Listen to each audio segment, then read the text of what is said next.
നിലമ്പൂർ ഉപതെരഞ്ഞെടുപ്പുമായി ബന്ധപ്പെട്ട വാർത്തകളിലേക്കാണ്. നിലമ്പൂർ നാളെ പോളിംഗ് ബൂത്തിലേക്ക് ആവേശകരമായ കുട്ടിക്കലാശത്തിന് പിന്നാലെ ഇന്ന് നിശബ്ദ പ്രചാരണത്തിന്റെ വ്യക്തിഗത വോട്ടുകൾ ഉറപ്പിക്കാനുള്ള അവസാനവട്ട ശ്രമത്തിലാണ് സ്ഥാനാർത്ഥികൾ. മണ്ഡലത്തിലേക്കുള്ള പോളിംഗ് സാമഗ്രികളുടെ വിതരണം ചുങ്കത്തറ മാർത്തോമ ഹയർ സെക്കൻഡറി സ്കൂളിൽ വെച്ച് നടക്കും. സുഹൈൽ മുഹമ്മദാണ് വിശദാംശങ്ങളുമായി നിലമ്പൂരിൽ നിന്ന് ചേരുന്നത്.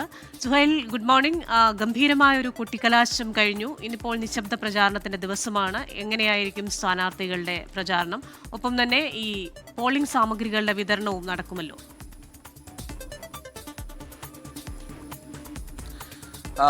Good morning Christina, Unmesh. ഈ പറഞ്ഞതുപോലെ നല്ല ശക്തമായൊരു മഴ പെയ്തിട്ട് ചോർന്നൊലിച്ചതുപോലെയാണ് ഇന്ന് നിലമ്പൂരുള്ളത്. ആകെ മൊത്തം ഒരു നിശബ്ദതയാണ്. അന്തരീക്ഷം അത്തരത്തിൽ തന്നെ മൗനമായി തന്നെ പോകുന്നു. കഴിഞ്ഞ ദിവസങ്ങളിലൊക്കെ ഈ സമയമാകുമ്പോഴേക്കും ഒരു കൂട്ടം നേതാക്കൾ, പ്രവർത്തകർ, മൈക്ക് അനൗൺസ്മെന്റുകൾ, അങ്ങനെ വളരെ അങ്ങേയറ്റം സജീവമായ നിലമ്പൂര് ഇന്ന് നിശബ്ദതയിലേക്ക് പോയിരിക്കുന്നു.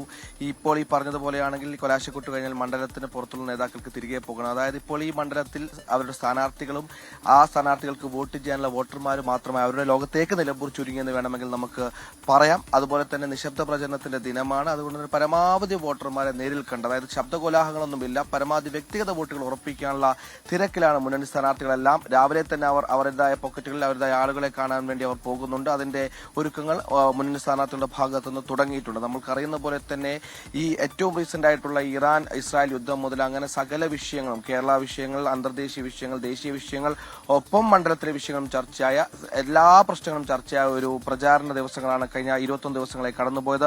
അതിന്റെ പരിസമാപ്തിയായി ഇന്നലെ കലാശക്കൊട്ടിൽ ആ മുന്നണികളൊക്കെ എത്രത്തോളം അധ്വാനം എടുത്തിട്ടുണ്ടെന്ന് നമുക്ക് ദൃശ്യങ്ങളിൽ നിന്ന് ആർക്കും വ്യക്തമായിരുന്നു. അങ്ങനെ വലിയ കോലാഹലങ്ങൾ നടത്തിയ പ്രചാരണത്തിന്റെ ആവേശത്തിന് കലാശക്കൊട്ടിലുള്ള പരിസമാപ്തിയായി നിശബ്ദ പ്രചരണത്തിന്റെ ദിനമാണ്. പരമാവധി വോട്ടർമാരെ നേരിൽക്കണ്ട് വോട്ട് ഉറപ്പിക്കുക. അതേപോലെ തന്നെ ഏറ്റവും ഇതിനനുസരിച്ച് നാളെ ജനങ്ങൾ അവരുടെ ഹിതം രേഖപ്പെടുത്താൻ പോളിംഗ് ബൂത്തിലേക്ക് നീങ്ങുകയാണ്. അതിനനുസരിച്ചുള്ള സജ്ജീകരണങ്ങൾ സർക്കാരിന്റെയും സംവിധാനങ്ങളുടെ ഭാഗത്തുനിന്നുണ്ട്. ഇന്നാണ് പോളിംഗ് മെഷീനുകളുടെ അടക്കം വിതരണം ചുങ്കത്തറ മാർത്തോമ ഹയർ സെക്കൻഡറി സ്കൂളിൽ വെച്ച് നടക്കുന്നു. വലിയ സുരക്ഷാ വിന്യാസവും മണ്ഡലത്തിൽ ഇന്നുണ്ട്. ക്രിസ്റ്റീന, ഉന്മേഷ്. സുഹൈൽ മുഹമ്മദാണ് വാർത്തയുടെ വിശദാംശങ്ങൾ നൽകിയത്. ഇപ്പോൾ നിലമ്പൂരിൽ നിന്ന്.